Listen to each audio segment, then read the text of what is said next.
Bathroom Breaks and Bedtime Tales presents Patience Over Profit, The Rebellion by Sevastian Winters. Daniel Kim peered into the greedy, uncaring faces of each of the board members gathered around the table. He hated these meetings. He hated these people. And while they had hired him 6 years ago to serve as a hospital liaison, he knew they all hated him as much as he hated them. At first, he'd been with them. His reception by doctors and nurses he met with at the hospitals was icy at best, but it hadn't taken long for Daniel to see how much the actions of his employers impacted the hospital staff and trickled down to the patients. He had tried for years now to explain that good care up front cost less than emergency care later, but his admonitions and pleadings fell on deaf ears.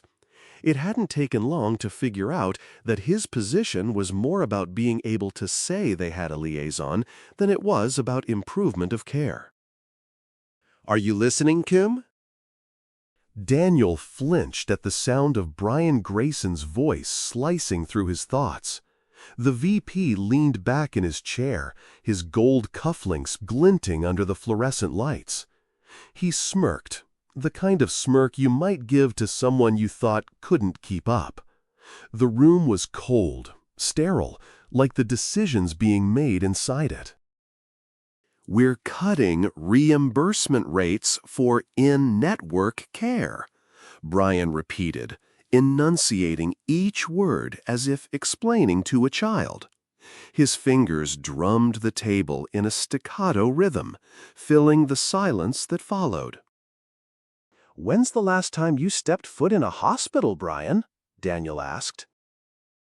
Brian wrinkled his face. "I hate hospitals. That's why we send you." Daniel could feel his face grow hot.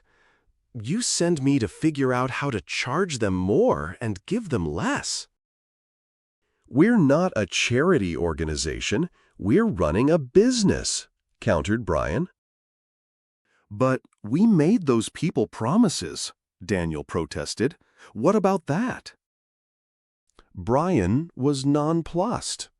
"We also made our shareholders promises." He gestured around the room. "Have you forgotten that's how we pay the bills? You like getting paid, right, Kim?" Daniel clenched his jaw. "And patience?" Brian gave a theatrical shrug, his smug grin widening. "Patience will figure it out. They always do." The room broke into hollow laughter, a cascade of mirthless chuckles echoing off the glass walls. Executives exchanged self-satisfied glances, some scrolling through emails, others nodding in robotic agreement. Daniel felt his stomach churn. He thought about the last time he'd been in the hospital.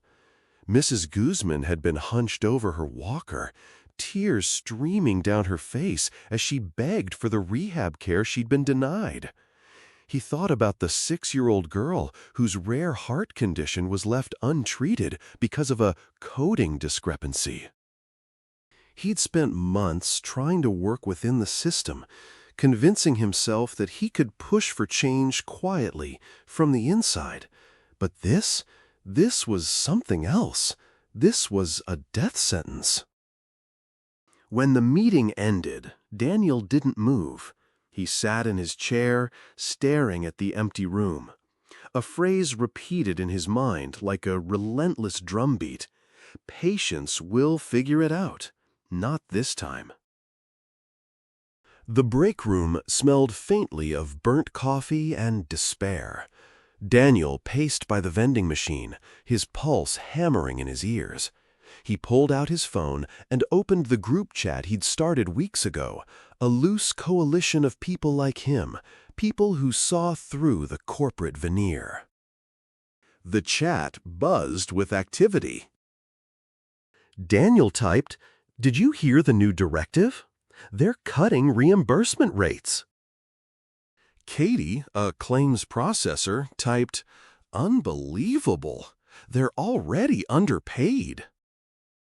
Miguel, a nurse reviewer, responded, "That's going to get people killed." Amara, a systems analyst, simply stated, "It's time." Daniel stared at the words on his screen, his hand trembling. Daniel typed again, "Meet me in the garage at 7. It's time to stop playing nice." He hit send before he could second-guess himself. The parking garage was nearly silent except for the faint hum of distant traffic.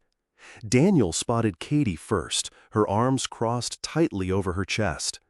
Miguel leaned against a concrete pillar, his nurse badge still clipped to his scrubs. Amara was already typing furiously on her laptop, her car's hood serving as an impromptu desk. "Is this really happening?" Katie asked, her voice low. "Are we actually doing this?" Daniel nodded, his gaze steady. "We've tried emails, memos, meetings. None of it worked. The only way to stop them is to hit them where it hurts." "And where's that?" Miguel asked, crossing his arms. Daniel met his gaze. "Everywhere."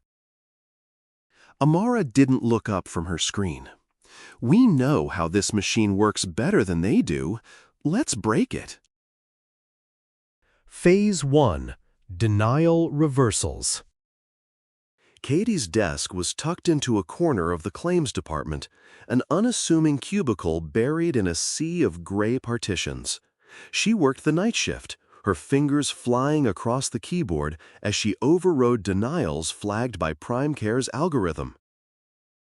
Each approval felt like a small act of rebellion, a life-saving surgery for a child, a chemotherapy treatment for a mother, rehab care for an elderly man. But it didn't go unnoticed. "Why are approval rates so high this week?" a supervisor barked during a morning check-in. Katie feigned ignorance, her eyes wide. "Maybe the system's glitching?" Hospitals started to take notice, praising PrimeCare for its sudden surge in proactive care. The company's PR department basked in the glow of good press. In the Monday meeting, Brian Grayson grinned. "Looks like we're making strides, folks. Keep up the good work." Daniel fought to keep a straight face. Phase 2. System Jamming. Amara sat cross-legged on her living room floor, the glow of her laptop screen reflecting in her glasses. Miguel hovered nearby, watching as she typed. "We can't shut it down completely," she explained, her fingers moving like lightning across the keyboard. "But we can throw a wrench in the gears." By the end of the week, her code had turned PrimeCare's denial system into a quagmire. Claims flagged for review languished in limbo.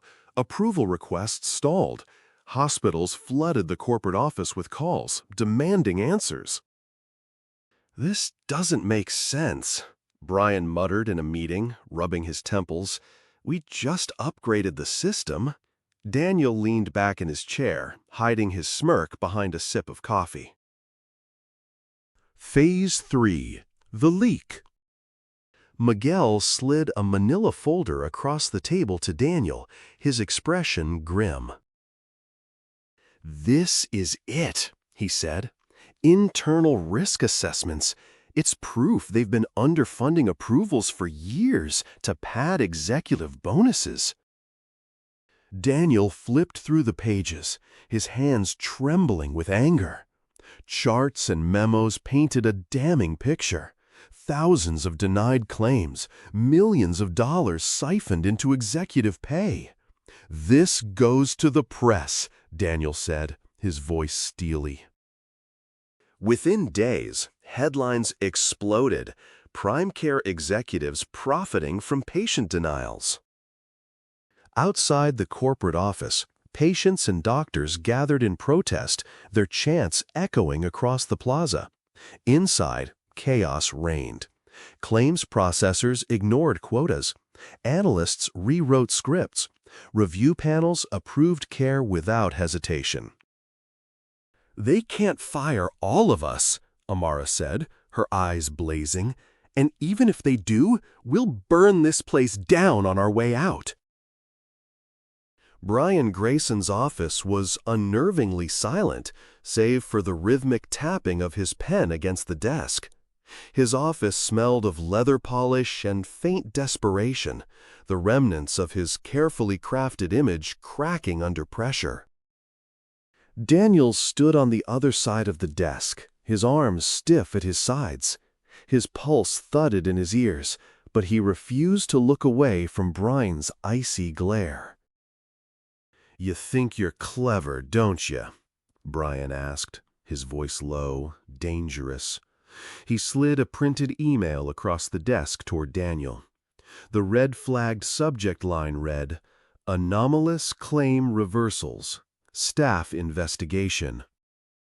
Daniel felt his stomach drop as he scanned the email. Amara's name jumped out first. Her script had triggered an automatic alert in the system. A second document followed, Login Activity Report. "And look at that," Brian continued, his voice dripping with smugness. "Logins flagged during restricted hours. You've been sloppy, Daniel." Daniel clenched his fists. He wasn't sloppy. Brian had used the system's invasive surveillance tools to track his movements. Brian's lip curled into a sneer. "You've poisoned the well, Daniel. The system is collapsing, and your name is all over it. Did you really think you could undermine this company and walk away unscathed?" Daniel stared him down, refusing to blink. "I didn't poison anything, Brian. I exposed the rot that was already there." PrimeCare didn't collapse. It adapted, though not out of choice. After Brian leaked Daniel's involvement to the board, the fallout was swift. Daniel was escorted from the building by security, his employee badge stripped, and his login credentials revoked. The company issued a canned statement distancing itself from the rogue employee responsible for the recent chaos. But the damage was done. Under immense pressure from hospitals and regulators, in addition to public outcry, PrimeCare implemented sweeping reforms. Denial quotas were replaced with expedited care policies. Nurses and doctors staffed review panels. A patient advocacy division became a watchdog for industry standards. Daniel didn't attend the ribbon-cutting ceremony. He was too busy organizing another rebellion at another company, the fire he'd lit spreading through an industry desperate for change. One night, Katie sent him a picture of Mrs. Guzman smiling brightly in her rehab facility. The caption was simple: "She made it." Daniel stared at the screen for a long moment before tucking his phone away. The revolution wasn't over. It was just beginning.